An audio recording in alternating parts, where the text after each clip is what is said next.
everyone, my name is Jenna, but you guys can call me Jen. Welcome back to my channel, or welcome if you're new. Hi, hello. Welcome to the start of yet another My Friends Pick by TBR. I have no idea what number we're on right now, so that's fine. It is officially February 2nd today. I have a brand new little kitten in my place, and I have been very overwhelmed mentally, so I didn't start this yesterday. But I figured, because I finished a book yesterday, I should probably start this because I do want to contemplate what I'm going to start today because I like reading. Heck yeah, of course I do. What a stupid...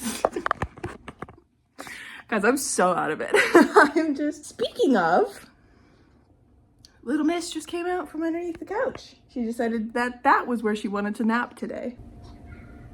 Yes, tell me more. Come say hello to the peoples. Come on. Yeah, come on. Good girl, come here. There we go. Oh, yes. Freya girl. Freya is settling in. It's just me that has to get used to her now. We're here to talk about books. This time I have 6, potentially 7 books that I'm definitely going to be reading in this video. I have a stack here. A couple of my friends gave me options to read this month, and they're all fantastic choices. So we'll just go for it. The Truth According to Ember by Danica Nava was picked by Sophia. And as always, when I read these, I'll go into more detail about them, but this will be spoiler free. We have House of Frank by Kay Sinclair. I believe Allie picked this one. My brain is not functioning today. And it would make sense for her to pick that one. And then I have 2 options for Julie's pick. I have The League of Gentlewoman Witches by India Holton or Half a Soul by Olivia Atwater. She told me that I could pick whichever one that I wanted to read. And we have The Peril of the Sour, complete change of vibe. Sour, I really don't know how to say that word. This is by Octavia E. Butler. This was picked by Sophie. And then we have Moonbound by Robin Sloan, which was picked by SJ. I knew someone was going to pick Moonbound because a couple of my friends really like that one. And then we have Thomas King's Indians on Vacation, which was picked by Hannah. So we have a whole bunch here to dabble in, to get into. I might start with The Peril of the Sower, but I'm also feeling Moonbound. So I'm going to take both of these with me to my spot on the couch. I've also decided, potentially, this is a potential, that I might include these 3 books as well, because on one of my recent videos, I believe it was my Come Book Shopping With Me, I went through my entire unread TBR, just scrolling through it on Storygraph. And there were 3 books mentioned in the comments, other than a couple that were already on this list, that were like, oh, like, this is really, really good. So I was like, 3 books is not bad. So, For She Is Wrath, also because I asked in that video, I'm like, if you see anything that you think I should read right away, tell me. For She Is Wrath is one of them by Emily Varga. We also have Cascade Failure by L.M. Sagas and The Tainted Cup by Robert Jackson Bennett. So we have options. Those ones I might include in this video just as a like, you guys have picked it, and I don't have that many books to choose. Welcome to another My Friends Pick My TBR. This is a monthly vlog.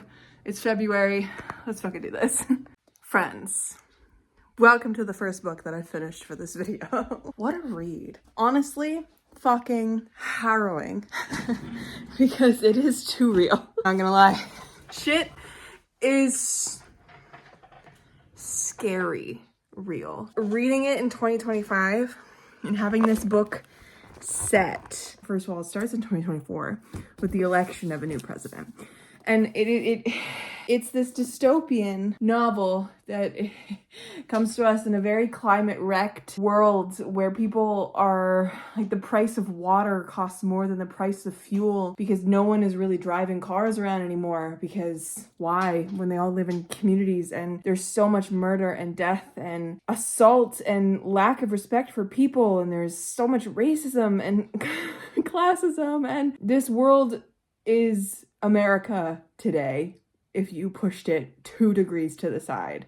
Not even. Like, just the state of how bad things are for everybody. Like, the state of collapse and homelessness and that kind of thing. That, you push it 2 degrees to the side, you have this book, and it is terrifying. What does it remind me of? Like, there was a couple books that it reminded me of as I was reading it, and it kind of gave a little bit of The Moon Over the Crusted Snow by Waukesha Rice. And I think that's because of the community and the heart aspect of things as we go through this. And then it also reminded me a lot of, like, The Marrow Thieves by Sherry Dinalin because of the, like, slow gathering of people on a quest type thing just to survive. And a little bit of the centaur's wife, is that what it's called? I can't remember the author's name, because that's like post-apocalyptic, what happens to a community after the world falls apart, right? And this, we follow Lauren, who is a young Black woman at the beginning of this. She's 14, and she ends up like, she's living in this community. It's like 11 households that are surrounded by a wall. They're like protected by a gate. They are not well off. They are quite poor. But she's living there with her father and her 4 younger brothers and her stepmom. And she's got a couple friends and like a boy that she really likes. But she is so detached from everything right at the beginning of this. And she is at this point, like the seeds of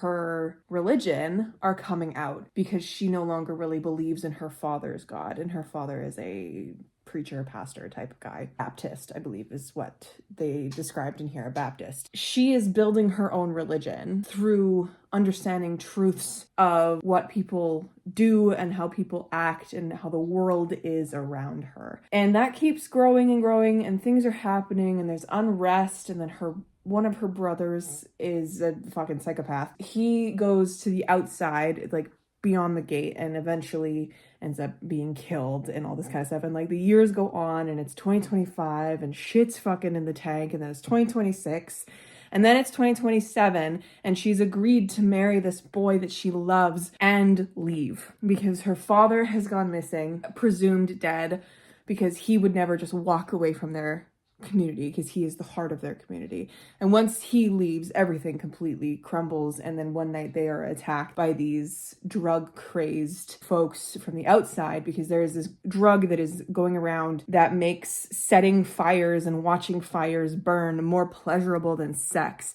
And so it is incredibly addictive. And all these people of like, they are just living for that feeling.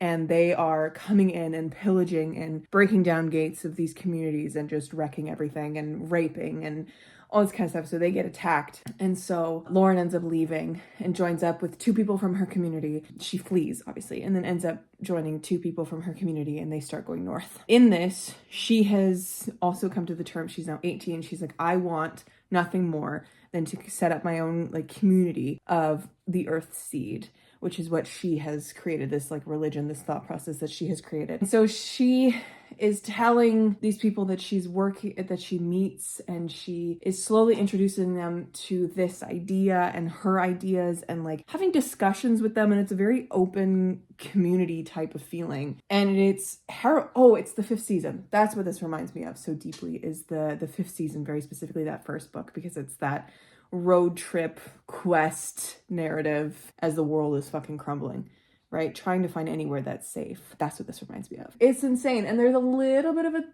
interesting little twist because Lauren in this has a power because is it even a power? It's like an affliction on her that is because her mother, her birth mother, was hooked on a specific drug as she was pregnant with Lauren.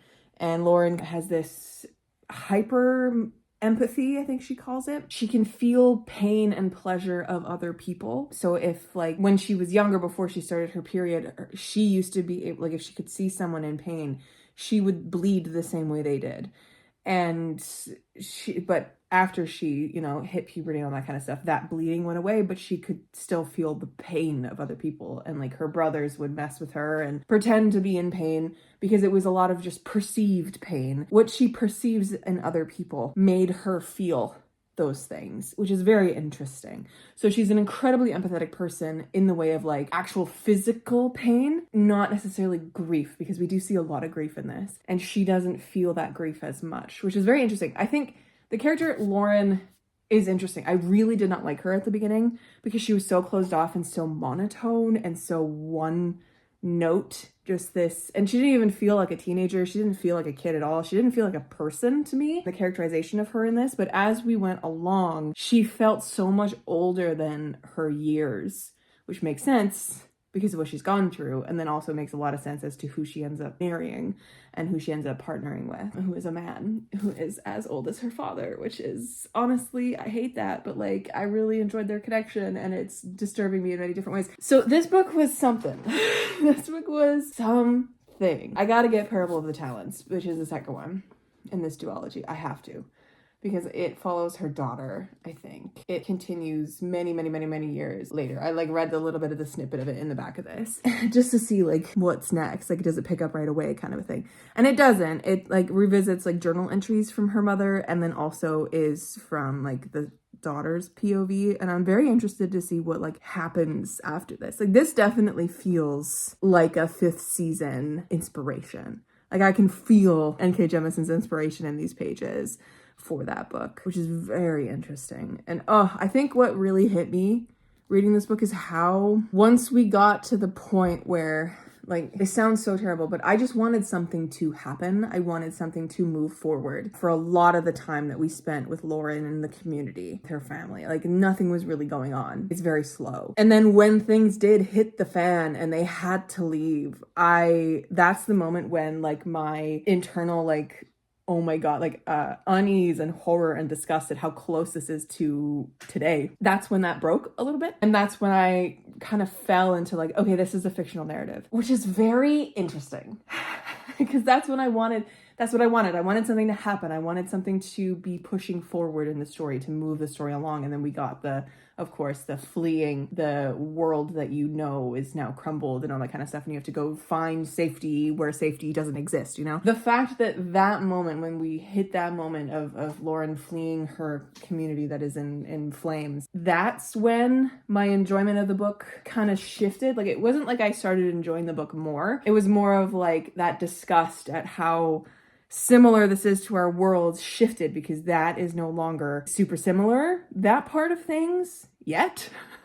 So it's such an interesting thing, and it's been so long since I've read a dystopian book, because one, they're coming back into the zeitgeist because of the world as it is, and they're coming back into society as big as it is. And I do want to read more dystopian. But honestly, I think I'm going to have a hard time finding anything that's better than this in the way of how real Octavia E. Butler did picture things. It is so real. And it is so unsettling as to how easy we as a society, even though I'm Canadian, like, we as a world could be so fucking close to this, and are so close to this. A lot of the rhetoric that was coming up in the 2024, 2025 parts, scary familiar from what we are going through right now. Oh my God. I'm going to need to sit on this one for a rating, I think. I'm definitely going to need to think about it, because this is not a new favorite book. And usually I save my 5 stars for favorites. But this is a fucking masterpiece. So good. And so poignant. And I think this is going to need to be reread over and over. Like, there's a note at the end of this from N.K. Jemisin about it's an afterword by N.K. Jemisin on this, and she mentions that it took her 3 tries to get what Octavia Butler was trying to do with Parable of the Sower and Parable of the Talents, and she's still not sure if she quite understands it. She's read each of these books 3 times through, and she gets something from them each time she reads it. And I think the fact that I've read it now in the year of our Lord 2025, and the fact that we are living through one of the most terrifying presidencies that I can remember as a 27-year-old who only really started paying attention to politics when Obama was in power. It is terrifying to read something like this. And there is an innate sense in me to want to distance myself from this narrative. And I think I need to come back to this at some point and reread it, because I shouldn't distance myself from this kind of narrative, because it is so true and real and raw. And hello, Freya. What's going on, baby? You want to come say hi? Oh, I know, life is so hard. Even Freya wanted to lay on this. You're such a goosey. But like, guys, I don't know if anything that I've said about the Parable of the Sower makes sense. I don't know if if any of my thoughts are coherent at all, but holy shit, what a book. I read it in one sitting. I could not put it down. Even though I found the beginning a little slow and like, okay, like I wanted things to hit and keep going. Like, it was one of those things I couldn't put it down because I was just hooked. I've never read an Octavia E. Butler, and now I want to go get everything she's ever written. I want to read Kindred, which I've never wanted to read before. I don't like time travel. I usually don't like time travel. This is me saying this after having read the fucking Principal Moments, which was fantastic. Like, time travel as a literary device, I really don't like sometimes because it's not done well. I want to read Kindred. I want to read Peril of the Talents. I want to read just everything that Octavia E. Butler has written, because I feel like her writing works for me, even though these stories are not inherently enjoyable in any way. They are hard. They are insane and intense and fucking too real. And they deal with incredibly difficult things. Like, please check trigger warnings, because there is rape mentioned in the first chapter, and there's so much of it on these pages that it isn't super prevalent, like the distaste and disgust for women. Like, it's not like a big theme in here. I think if this book had been written now, it would be focused more on race and more on gender and the destabling of that in a world like this. But because this is written in the 90s, I think that Octavia E. Butler was writing it with more nuance. And I love nuanced books, because a lot of like the feminism and works that are coming out today, they fucking hit you over the head with it, because they need you to understand what they're trying to say. Because so many of us, not a lot of it, like not everyone, obviously, but like so many people have lost the ability to read nuance and to understand nuance and to really kind of dig through the weeds of the literary genres and fictions and stuff like that, and understand the message of this. Like, you give someone the Hunger Games, they're gonna get it. They're gonna get it. But there's so, like, this just takes me back. This is just gonna be a rant about this book for the first, like, 20 minutes of this video. I'm so sorry.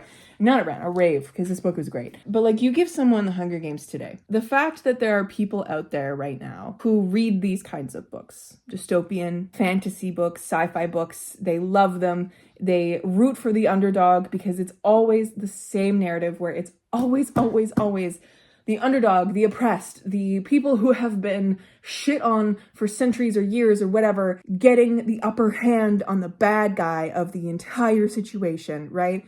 And then yet when that happens in real life, they don't fucking care. They can't take these learned experiences from the books that they've read and loved and root for the underdog, and they cannot apply that to real life, which I think is what is at the core and the crux of why so much of the generations right now and the literacy of right now is so shit. Because yeah, if you can read a book, you can understand the story, you can get it. And there are too many people in this world who look at these fictional worlds and fictional problems and the oppressive regimes that people go through, and they root for these people to get out of these regimes, and then they can't fucking apply that to real life, and that actually happens because it's just fiction. They don't see that they're part of the problem. That is where the problem is. That is where our lack of empathy in this world today, the lack of ability to read and to understand and critically solve things, is missing from so much of the world today. I don't know if I have these skills simply because I grew up as a reader and as someone who was pushed to prove my reading comprehension, because I was an incredibly fast reader and people didn't believe me that I could read things because I couldn't read out loud very well when I was a kid. But my comprehension was there because my parents pushed it. They kept asking me what the stories were about, what things were going on in the stories. Then in school, I was lucky enough to have incredible teachers. I think I grew up in the perfect time for people to still have that inherent empathy, and because we were readers and we understood things. And then I went to university and I studied literature, and I understand how to argue things and to decode the messages and stuff, even if there aren't any messages, because of course, you know, the curtains can always just be blue, but like everything has a message behind it, because everything that you read, you are reading the author's political views, and you are reading a story about something occurring. You cannot read anything in this world that does not have something behind it. And the fact that so many people don't have that ability to have empathy for real life people, to realize the shit that we, you know, this is what grinds my gears, guys, okay? It bothers me so much when I see these posts on TikTok and all this kind of stuff that's like, oh, like we can disconnect I can, like, you know, death of the author and all that kind of stuff, and like I can disconnect the author from their work. No, you can't, because reading their work is reading their political beliefs and reading them and their brains, and you're absorbing that, and you cannot disconnect that from the author. It's reading isn't political. Well, fucking course it is. Everything we do is political because the fucking government has made it so. And also the fact that you can read, and that if you are a woman or fucking marginalized in any sense of the word, the ability that you can read, the fact that you can pick up these books and do this is political. I don't know what it is about this book that's got me so hype and so grinding my gears, but the fact that there are books like this out there in the world, and there are still people who just don't understand, don't get it, and don't want to fight for humanity. I don't get it. I really, really don't. With the fact that we are living in the age that we do. Oh, I didn't realize that I was gonna yell this much about this right now, but like, holy shit, you know? I apologize for that. This was great. Such a hard book to read. And it hit me, and to come back to what I was saying before I went on my little rant about readership and the fact that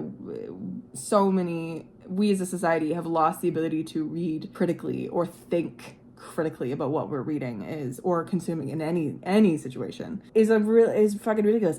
To come back to it, I want to reread this because, one, I want to reread it at a different time in my life. I want to reread this again just in general because I want to see what else I can pull from it, what else I can glean from it. But I want to read it at a different time in my life, whether that is a different time in my own personal life or a different time in the political climate, because I think right now is a little scary to read this, but it's really important that people do. So if you have not yet read this, pick it up. This is going on my required reading list for my channel. It's alongside Chain Gang All-Stars and 5th season. They're required reading at this point for me. Anyways, so, you know, first book down for this video.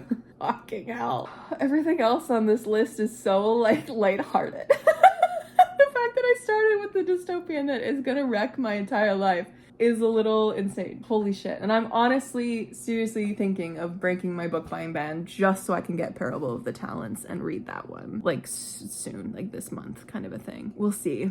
We'll see if I do pick that up. I guess I could also no, because I want to annotate it. I was gonna say, I guess I could get it from the library, but I want to annotate it. I want to read this. I want to own it. Dude. Like, it's not... This book isn't something groundbreaking. It's not something shocking. And no, it is groundbreaking. Retract that. This book isn't something that's shocking. It's not something that is fast, action-packed, something that we kind of, you know, expect nowadays from the literature that we read, or like the sci-fi books that we read and the dystopians that we read. We expect things like this to be so bombastic, to hold our attention. Like, this is not that. This is something that you just need to sit with. God, I need to reread this. Like, I almost want to reread it, like, again, like right now, just so I can, like, sit in it more, because I read this so fast. Like, I shouldn't have read it this fast, but I also couldn't put it down. Like, it's one of those books.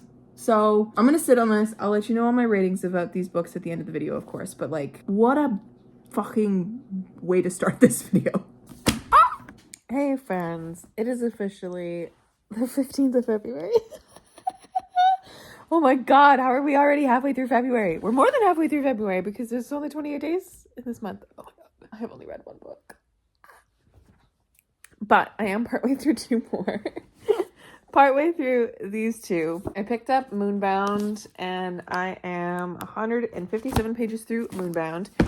And I did pick up League of Gentlewomen Witches, Julie's pick. I'm 180 pages through that. But my audiobook for this, because I was listening to this via audio through Libby, vanished because my hold was up. I didn't get to listen to it fast enough. So now I'm sad because I have this much left and I have to read it physically. But I really enjoy listening to India Holton's books via audio. They're just so fun to listen to. This is fine. This is just fine for me. I really enjoy India Holton's books because they're honestly such a fun vibe. But all of her romances are exactly the same so far in the 3 books that I've read. Her heroines and her heroes are exactly the same. cut and paste. All the men are scoundrels and a little scandalous and a little rakish, and they're a little bit like sarcastic and very off-putting, and then they actually have a heart of gold and they love this woman so deeply, you know, like it's all the same thing.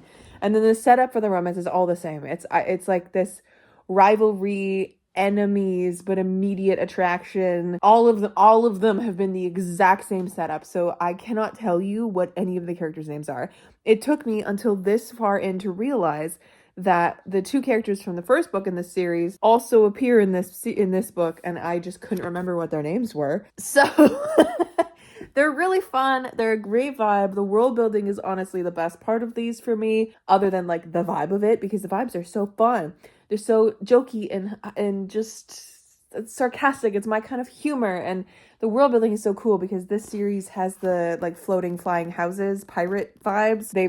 The pirates in this world, pirate ships. There's also witches. Our girl's a witch, which is kind of fun. But like, yeah, there's like very little in this book that makes me want to actively pick it up physically. So I haven't for the past few days, and I've just left it at this part because I don't have the audiobook for it anymore. So I'm very mid about that one. And then Moonbound was very interesting when I started it. I was very intrigued. I read like 35 pages of it just to start it one night. And I was very intrigued by our narrator because our narrator is like a being out of time who is like this parasitic type of thing called the chronicler that like lives in the blood of people. They've been trapped in their previous host's body for 11,000 years because they died in a space crash and whatever. And then at the beginning of this, a young boy finds the body and the chronicler wakes up and then attaches himself to this young boy. And then it's like this speculative, twisty type of story where our narrator is a chronicler. So it's interesting, and it caught my attention right away. But the next 100 and so pages, I have been so mid for me. Like, they're just not doing anything for me. The story's not really grabbing my attention in any way. So I don't know if I'm just not in the mood for a speculative book, because it kind of feels something akin to like Watermoon, which I just read. But yeah, I'm going to keep reading these at some point, but I just wanted to come in and do that update. I'm in a mid reading mood. These two books are just not calling my name. They're just not, I'm just not urged to pick them up in any shape or form. Like, I literally will only pick them up because I have to for this video, and I need to read them and finish them so that I can move on to something else that might be more interesting. Once these two are done, we're halfway through the TBR, and then we have 3 more books left. Potentially more, depending on if I want to squeeze more in or if I can squeeze any more in. Anyways, that is the update. We'll see how these go. Maybe my opinion will turn around on both of these by the end. That's the update. Hello, friends. It was officially February 17th, and I finished these 2 books, which thank God I did, because man, they were just plaguing my brain. They were plaguing my little brain, and they were both fine. They were both just fine. Well, I guess technically I liked The League of Gentlewomen Witches more than I liked Moonbound, because I just don't know about Moonbound. But I finished this one first because thankfully the universe heard my cries and I got my audiobook back through my library. It was just like, here, have it back. And I was like, already? I thought I was gonna have to wait weeks.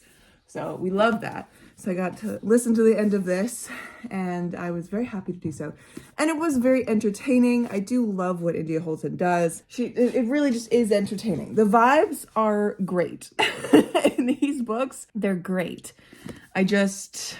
Despite the romance being the same in every book, they're still fun. And they're very lighthearted, and they're very satisfying. And my cat's playing with her little wand toy. Apologies if you can hear jingles in the background. Yeah, this was good. This follows Charlotte, who is a witch, and Alex O'Reilly, who is a pirate. Basically, they team up to find this stolen relic, amulet thing that Charlotte, it's a powerful talisman, and it's like Charlotte, who is the future leader of the witches, the Wiccan League. It's like she's prophesized for it to be hers, and they're basically chasing this pirate the whole time. Lots of sex in here, which is great. It's not like very, very explicit smut, which I find interesting in India Holton's work. Like, it's very tastefully done. So if you're not someone who loves a lot of smut, but you want to read something like fun and kooky, pick this up. It's not explicit. It's not, I don't know how to explain it. Like, it's not closed door, but it's not explicit. It's kind of somewhere in the middle. There's never any use of any of the like particularly crass words for body parts or anything, or like describing the sensations. It's very, I don't know, it fits with the style of the writing very well. So there's that. But yeah, there was a lot more sex like right away with this one, other than the other ones, because they basically the whole time they're like, we have a lot of tension to get rid of and my body wants this, so we're just gonna do it, all the while falling in love. Of course, because they have. This one was insta-lovey because it's a week timeline and they're already in love with each other. And yeah, it's the setups are all so similar in India Holton's books. I think that's my only hang up, but it's still so much fun. It was a great time. It's very entertaining. Anyway, I finished Moonbound yesterday by Robin Sloan, and this one really just did not work for me. It did not hit in any way.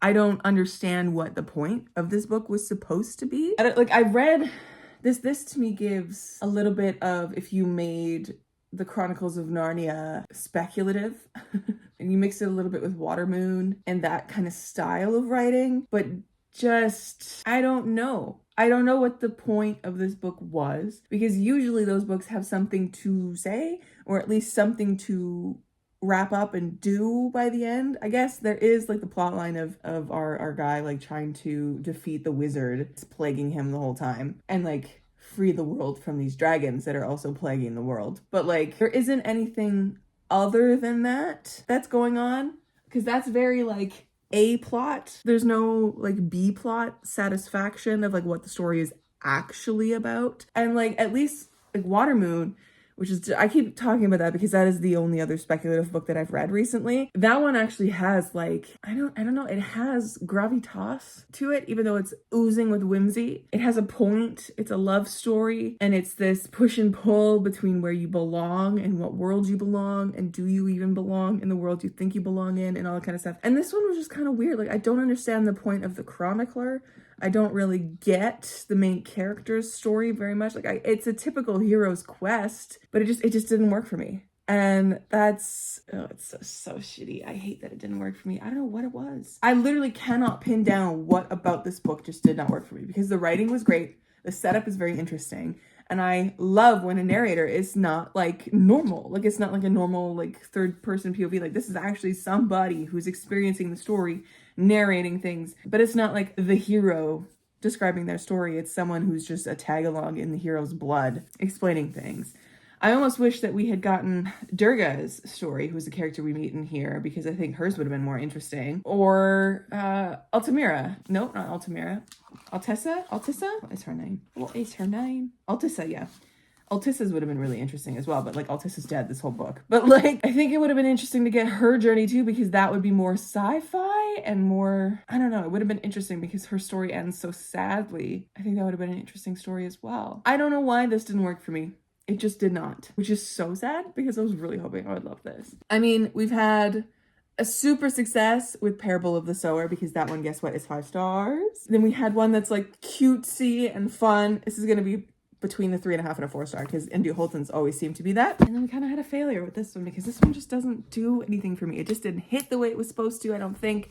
It just didn't, which is so interesting. I don't know, like, I'm gonna have to ask my friends, because a couple of my friends have read this, namely Sophie and Hannah and SJ, and SJ was the one who picked that one for me to read. I knew one of them was gonna pick it because it was on this list, and they had all read it. And I believe Hannah and her boyfriend Samuel read it simultaneously. I think they probably listened to the audiobook. They read it at the same time. But Hannah gave it 5 stars. Sophie gave it 5 stars. Samuel gave it 4. So I'm interested to hear their side of things. I'm going to ask them, be like, why do you like this book? Why do you like it? Because it is something that I should like. From my track record of reading books that are a little bit more speculative, like Watermoon and the Delegate Dream Department Store, that's what it's called. Like, they're all more speculative books, and they're all just a little kooky and weird and twisty, and I really enjoy them. I don't know why this one didn't work for me. I'm gonna have to ask. Anyways, that's the update. I don't know what I'm gonna read next. I don't know. We'll see. I'll let you know what I read next. Hello, friends. It is officially February 18th today. Hello. And I finished another book yesterday, actually. I managed to polish off all of them. No, I managed to polish off and start and polish off. Why can't I talk today? The Tainted Cup by Robert Jackson Bennett. This was something. This is part of the auxiliary TBR for this video. This is part of the like books that were recommended to me that I read off of my physical TBR on that video that I posted and that I've talked about a couple times in this video. This is one of them, recommended by Julie. She loves Robert Jackson Bennett, and she's actually the reason why I read, why I actually did that like read of Robert Jackson Bennett's Founderside trilogy last year, because it was one of those things where I had read Founderside last year, all that kind of stuff. You guys can go see my series video if you're more interested in my thoughts on that series. But yeah, she's the reason why I read Founderside in its entirety, because I had previously read the first book in that series and I never finished it, but I knew she loved it, and I remember her telling me how much she loved that series and loves Robert Jackson Bennett's writing, etc., etc. Tis why I ended up then, finishing that series. And she's now the reason why I'm continuing to explore with Robert Jackson Bennett's worlds, because she recently read The Tainted Cup and really, really enjoyed it. And so she was like, I really want to know your thoughts on this, etc., etc., right? So I picked it up and I read it all in one day.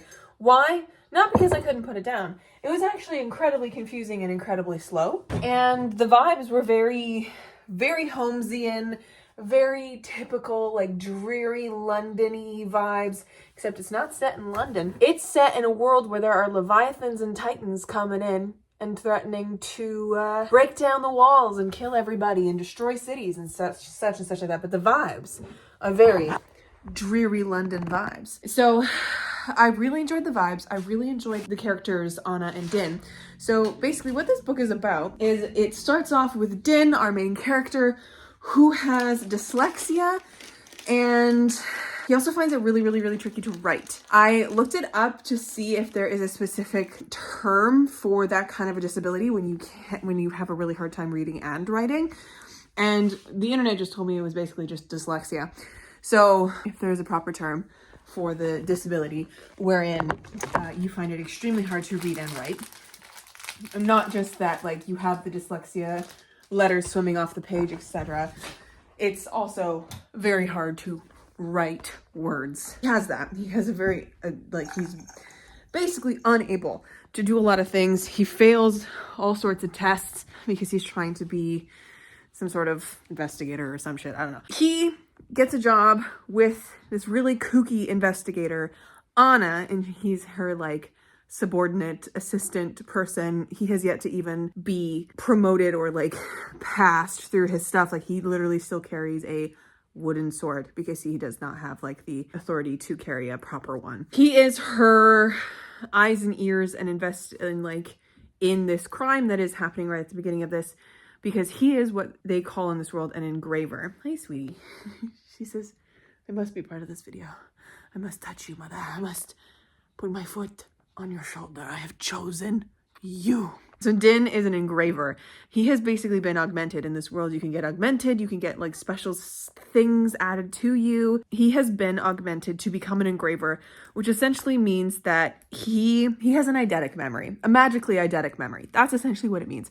He can, through the use of scent to trigger memories, he can essentially map an entire room down to the exact detail and report that. He has the ability to also like recant specific cadence of phrase, and like his imitations of people are perfect because he can remember them exactly, and it's like uncanny a little bit. And hi, sweet girl. Are you crawling down me now? Hi. Look at this thing.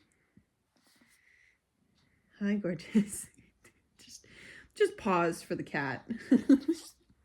Just cat interlude. Where are you going, sweet girl? Big stretches. Are you just gonna hang out there? Okay. Oh, I'm so sorry. I shocked you. Anyway, Din, engraver.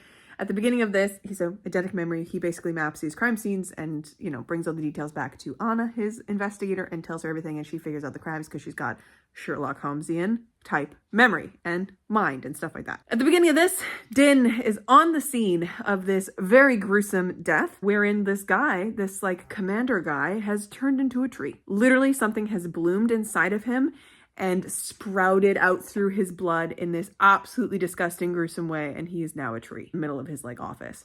So it kind of kicks off with this crazy death where they're trying to figure out like what was the cause of the death, who put it together. So they figure out what the cause of the death was, like what happened, what specific like contagion was there, and they then the same death happens to 10 more people, which happens when a Titan is coming, when a Leviathan is coming to like the city walls. It's like wet season kind of vibes. Like this is when shit's happening. And because of these 10 deaths, like a couple of them, when they die, it causes a breach to happen, which causes hundreds and hundreds of more deaths because like civilians are being crushed by this Leviathan thing. So it becomes this big issue because obviously these people are being poisoned and something is going on. So that is the basis for this story. I understood what was happening for like maybe 60% of this book, started losing it for about 10%, and then was fully lost for the last 30% of this book. There was too much going on, too much mystery time. Listen, I love a complex fantasy mystery. Empire of Exiles and Relics of Ruin are my favorite books. Like some of my favorite books of all time, favorite books of last year. You guys know I read that like 4 times over, right? Such complex, wonderfully thought out fantasy mystery. There's so much happening. There's so many different things going on, but I understood it all because of the way Aaron mapped out the mystery, and it was very satisfying and palatable, and you're getting what you need when you need to get it, and it just makes a lot of sense. This one, I felt so out of place in this mystery. I had no idea what was going on. When Anna started like solving things, I was very confused, and like when they were starting to pull things together, I think the more complex it got, the more interviews and things that like went on, the more messy this got, in the way of like messy, not like, oh my god, it's so messy, like the plot, like the characters are messy. No, this is messy in a plot way. Like this is authorially messy because it wasn't clear enough what clues we were getting, what theories our investigators had, what things they were putting together, any of that kind of stuff. And then when Anna was like explaining things to us, because she's the Sherlock Holmes figure, right? And our main character is Din, and he basically just remembers everything. He doesn't really have the brain to figure anything out. That's not his shtick. His shtick is telling Anna everything that he has seen and stumbled upon, and then Anna being like, oh, I understand, and I know what this shit is, and I know who did it, and whatever. Like, she literally goes on a monologue by the end of this, just word vomiting information, and I was so confused the entire time, because Girly Pop just did not clearly give us anything. And I gotta say, like, one thing I love about a fantasy mystery is that when I'm reading along with and like learning along about the characters of the mystery and stuff like that, like I want to be able to see things fall into place. I want to feel that satisfying like pieces falling into place and being like, oh wait, oh my god, like it like clicks. I want to feel that with a fantasy mystery. I want to feel that with any mystery. I want to be, I don't have the brain to solve a fantasy mystery as I'm reading it. I just want to be able to follow along, that kind of a thing, and like understand what's happening, and like, you know, be very clear on clues and investigations and theories that are like disbanded and gotten rid of, or things that are like, oh, let's go down this way. Not that I want to be spoon-fed, not that anything like that, but I just want it to be clear. This was not clear. This was so confusing. And yeah, like literally I finished it and I'm like, I still don't understand what was going on. I still don't understand why the person who was killing people did what they did. I don't understand how Anna got to that conclusion that this person was doing it, because there was like 3 other people or 2 other people at some other point that were like confirmed to have something to do with this, and yet they weren't the people who had something. I don't know. I still don't know. Like, this probably needs a reread because I don't understand what was going on in this mystery at all. But yet I still want to pick up the next one because I really enjoyed the characters of Anna and Din, and I really like the world building. So I will be getting my hands on the next one at some point and reading that when that comes out. I believe it comes out in April. So I read this, 3.5 stars. It gets 3.5 stars. It wasn't great. I was confused. It was not my favorite Robert Jackson Bennett that I've ever read, but it was still fine. Hello, friends. It is officially February 21st, and I have some reading news. I have since read 2 more books for this video, which is fantastic and wonderful. One that was on the original TBR, and one that was added by me. You know the thing, like The Tainted Cup. I ended up reading Indiana's on Vacation by Thomas King, and I gave this 2 stars. I understand what it was trying to do. I do. I really do. It just was like reading paint dry. It was so boring. This, honestly, like if you like reading books like A Room of One's Own, that's one of the ones that I can think of that's like this. Pick this up because you're gonna really enjoy it. These kind of books just really don't do anything for me, which is so weird because I love stuff like Mrs. Dalloway, which is in the same vein as this, which is just kind of rambly, circuitous, nothing happens, it's just a lot of talking type of books. And this follows two people who are on vacation in Prague. So they're in Prague, which is the start of a lot of these things. Literally, it says, so we're in Prague. And the way that Thomas King has like structured this book is that between Mimi and Bird, who are the two, I would say boomers, who are on this trip together, they are, you know, husband and wife on a vacation in Prague. Bird is ill and Mimi is controlling in the very boomer wife way, but it's literally just like a week of them in Prague as they're going around discussing what they're doing there, Bird's health problems, their relationship and like things that have happened. And every chapter is an interesting kind of look at like things that they've done in the past in their relationship towards Bird's health problems, towards life kind of situations. And then it like comes back to them just like fucking around in Prague and doing nothing. So it's structured in that like little tiny snippets of story will be told, and then we go, so we're in Prague, and it's back to them in Prague. And every time they're in Prague, that part, the current day, starts with so we're in Prague, so that you're very aware of where we are. I understand what this book is trying to do. I do. And I think that for the right person, this could be very, very, very good and very brilliantly well done. For me, it was such a miss. It was such a miss. I was so bored the entire time. So 2 stars. And then I picked up For She Is Wrath by Emily Varga, which is one of those ones that was added in from that video that I keep talking about endlessly in this video. This was good. This was really, really, really good. This is a standalone YA fantasy that is a retelling of the Count of Monte Cristo. So I went into this expecting revenge, expecting angry, and boy, oh fucking boy, did I get that. This was so great. This is a standalone fantasy, Pakistani retelling of the Count of Monte Cristo. Pick this up. Like, this is a Canadian author who wrote this, a Pakistani Canadian author, and oh my fuck, it was so good. The writing was fantastic. From the word go, we are getting angry main character. And I loved it.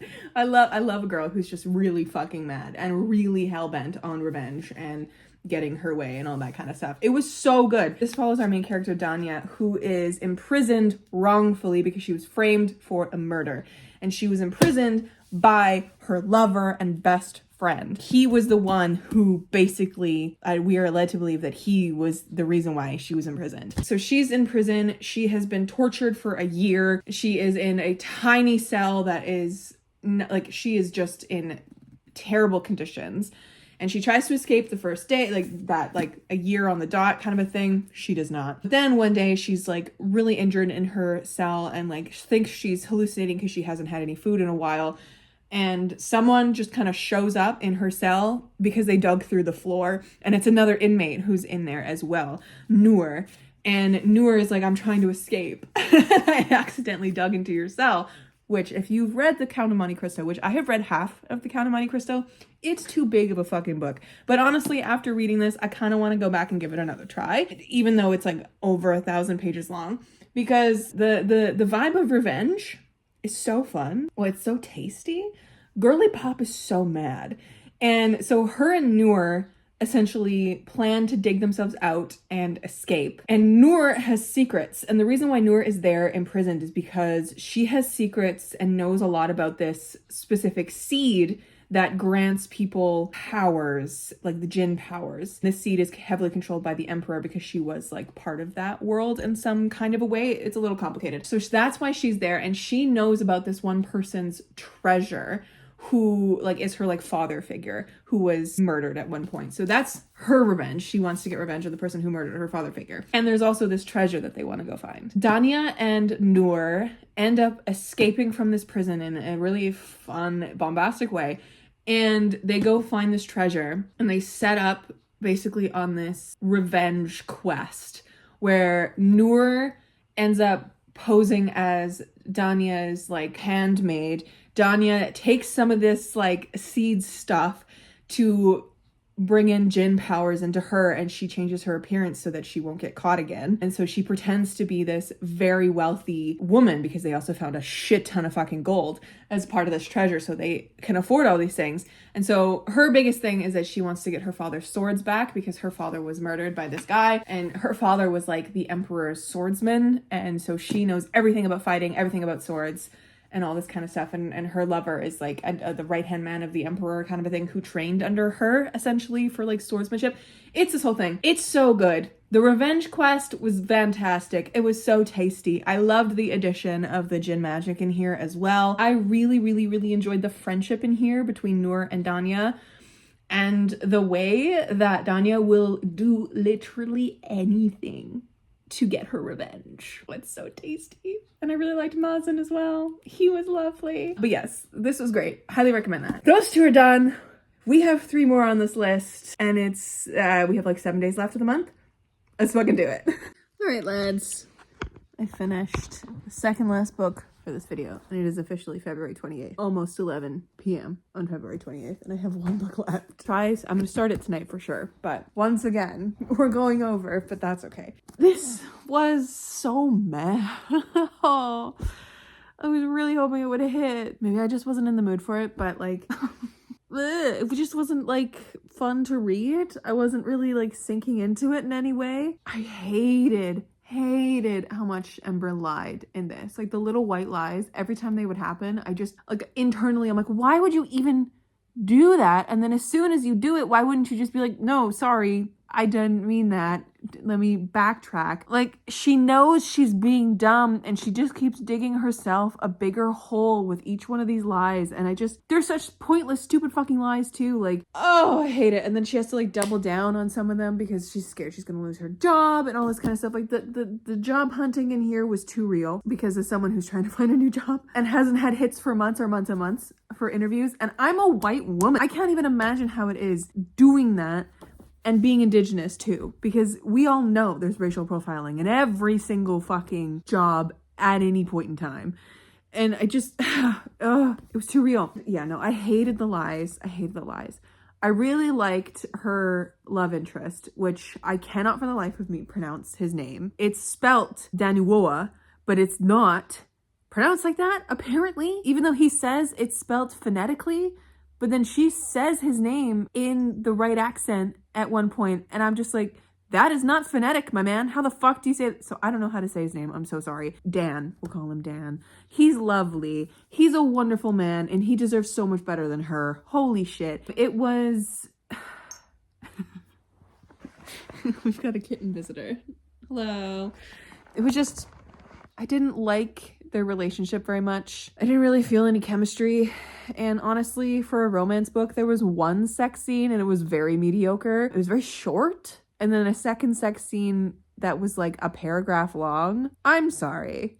This is a romance book. Where's the rest of the sex? And where's the good sex? Like the good, well-described sex. What is this like really short, tuck it under the rug vibe? I didn't like that. And like the falling out made sense because Girly Pop was lying so much, and I could see what was gonna happen from the beginning of the book with her lying and like some disgusting men like taking advantage of her at her job and taking advantage of her like position at the job because she gets promoted really fast, which was so unbelievable. I'm not gonna lie. You do not get promoted after 2 weeks of being on the job. That's just not how it works. It was just...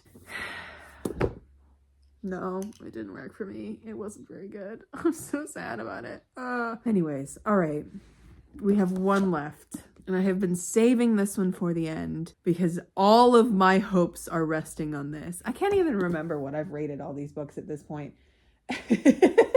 So we read Parable of the Sower, which was 5 stars. I read the India Holton book, 3.5 stars. The Thomas King, 2 stars. I think it was 2 stars. And then Moonbound, 2.5 stars. Cascade Failure, 4.5 stars. Did I tell you guys that I finished that book? I don't think I did. Hello, my darling. What are you doing? You get kitty butt for being on my channel. I also read Cascade Failure, and it was great. It was the third book. Jesus Christ. It was the third book on the TBR that I added on because I believe Maddie from Maddie's Corner, I think that's the handle, they ended up recommending it to me on that video, and I'm so glad that I read it because it was absolutely fucking phenomenal. It is I didn't even tell you what this one's about. I mean, I kind of did. Amber, down on her luck, needs a job because she wants to go back to school to become a proper accountant. But so she lies on her resume that she is an accountant and has accounting backgrounds by just embellishing the details a little bit. And then she, instead of saying that she's Native American on like the application, she clicks white because she's half white because her dad is white, just because she's like, this is just ridiculous. I haven't gotten a interview at all for like a normal job. She just won't get called in, and she believes it's because she's being racially profiled. She gets an interview, and immediately when she's like getting ready for this interview for an accounting role, which she knows how to do, she took a lot of courses for this accounting position. She knows what she's doing because she's done it for her other jobs, just not in an official capacity. And she just does not have a degree because she had to drop out of school early to pay off her brother's bail, and her brother is a fucking stick in the mud. He's the worst. And then he, in line to get coffee before her interview, she meets Dan, the love interest of this. So she lies to get this job, and then she gets this job, and then all the lies after that. And, you know, it's the company mandate that you can't date someone who's, you know, part of the company. You can't date your coworkers, so they have to hide their relationship and all this kind of bullshit. And then some other guy sees them kissing on a work trip and starts blackmailing him because Kyle is the CEO's nephew or some bullshit.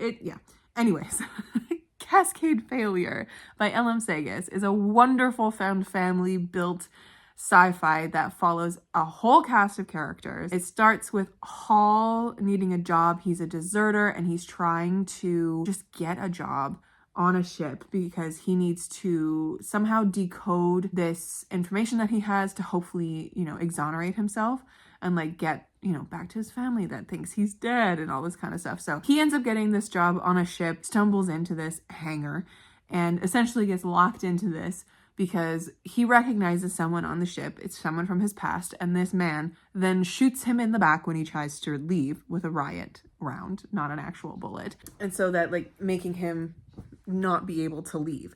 And so he ends up joining the crew, answer a distress call, pick up another woman and who has a lot of information about some like life-ending virus or some shit. And they end up in over their head. It's a lot of space antics, all that kind of stuff. It was great. I gave it 4.5 stars. So we've had like 2 bangers, at least 2 bangers. Anyways, oh my God. So we've had some good, some bad, some middling. I'm really hoping we end on a banger. So I read this in one sitting. It's now officially March 1st, but technically I guess, yeah, it's March 1st, even though I'm considering it February 28th because the day has not finished yet, even though it is now 2:30 in the morning on March 1st. I did it though. I managed to finish the last 2 books for this video on the last day of the month. Didn't anticipate doing that, but man, I was like, oh, I'm gonna start this. And then I just couldn't stop. It wasn't something that really got me from right at the beginning. It's slower. It doesn't really have that innate, like, pull of anything, of, like, a typical storyline that, what am I trying to say? Like, it doesn't have a necessarily like a good strong hook. I found myself a little confused as to like what to expect from this story at the beginning, and yet it was so beautifully done. It was wonderfully crafted. By like at the end of it, now that I'm at the end of it, I was like, oh no, like this is beautifully crafted, this is lovely. And oh my God, did it hit. This follows Saika, who is grieving the loss of her sister. And her sister's, like, one of her final asks was, as she was dying, was for Saika to take her ashes to this arboretum,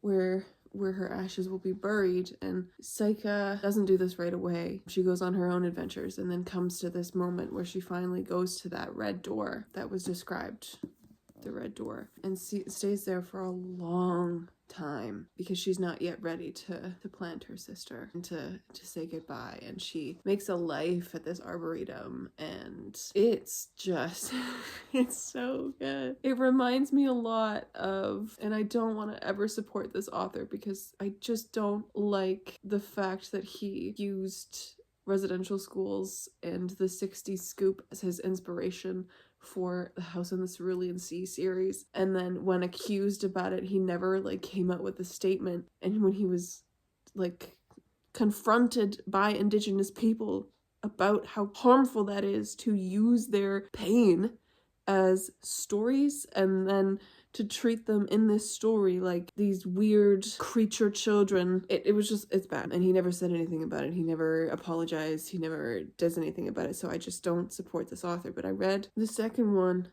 in that world where there's like it's a house you go between death. That one, it reminds me a lot of that one. I would say that this is what I'm going to recommend to people who want something like The House in the Cerulean Sea or whatever the second book was called, because this is utterly fantastic. And it does the found family so beautifully. And it just, oh, it does grief so beautifully. Holy shit.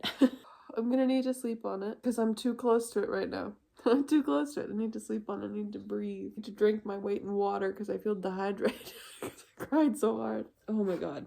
What a beautiful book. It has such interesting representation. We have a trans character, we have an asexual and aromantic character, we have sapphic characters, and we have Psyche, who's plagued by this curse that kind of fashions itself a lot like chronic illness and pain and chronic pain. And then we have memory loss and like a depiction of like magical Alzheimer's or dementia, one of the two. And it's just, oh, this book. Okay.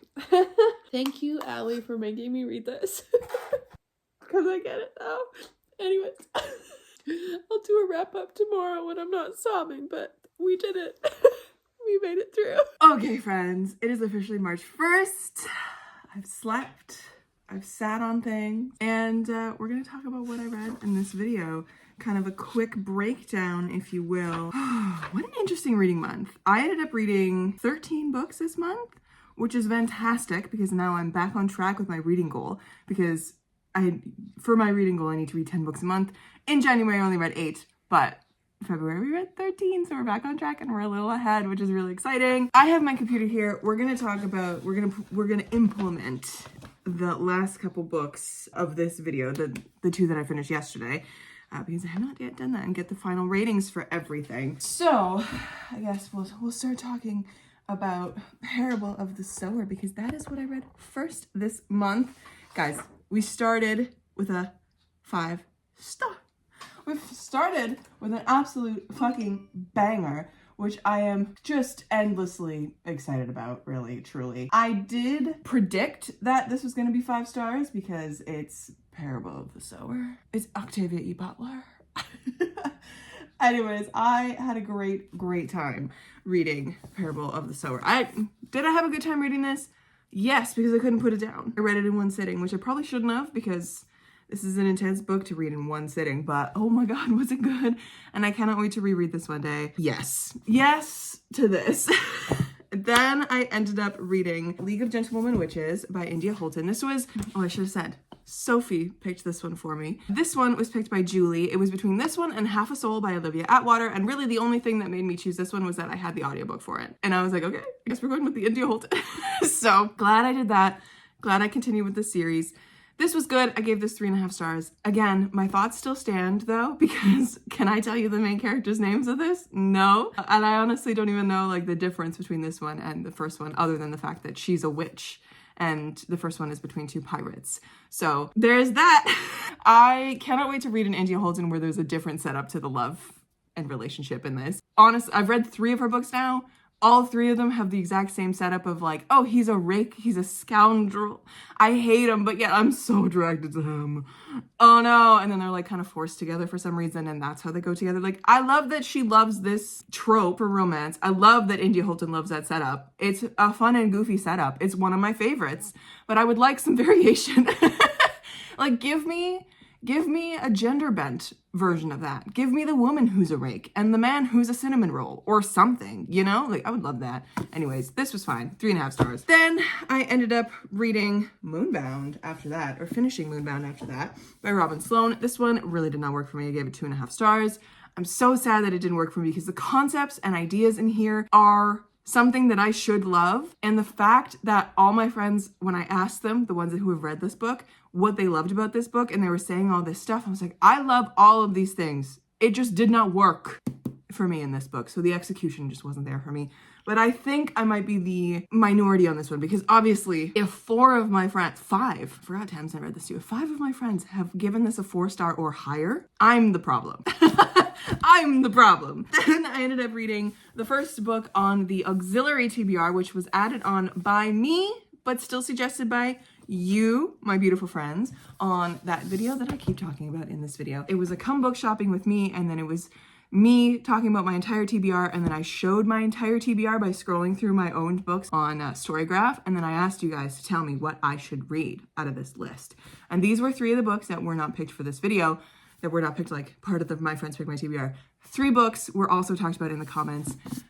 I picked up The Tainted Cup first out of that auxiliary TBR by Robert Jackson Bennett. I'm still confused. I do not know how this mystery ended, but I'm still into it. And I think it's because of the characters. I trust that Robert Jackson Bennett is going to be doing something interesting, at least in his books.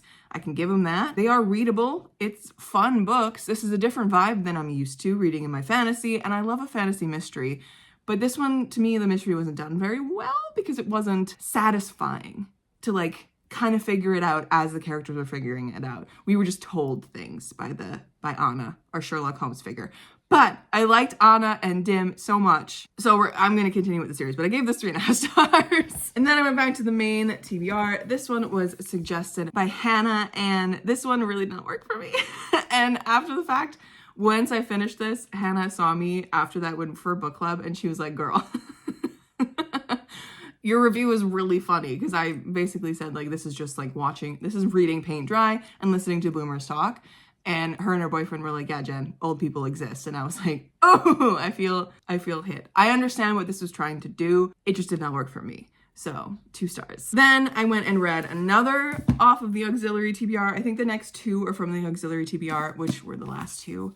These ones from that TBR. For She Is Wrath by Emily Vargas is a standalone Pakistani retelling of the Count of Monte Cristo, which I ate up. Female rage at its finest, and not only did I expect female rage going in, I got it and then some. Emily Vargas, I'm going to be looking out for her and her writing from here on out, because this was fantastic. And then Cascade Failure by Elam Segas. This is 4.5 stars. This is the second highest of this month for me, or so far, because I have not put in House of Frank, and that did make me sob, so we'll see what that one ends up being rated. But this was so fun, and I keep feeling like I need to reread this because I feel like I missed something in this. I don't know if that's just because like I was listening to the audiobook for a lot of it, also playing Power Wash Simulator, and I still had a great time. I still gave it 4.5 stars. I'm like, I feel like I need to reread this because I feel like I missed something.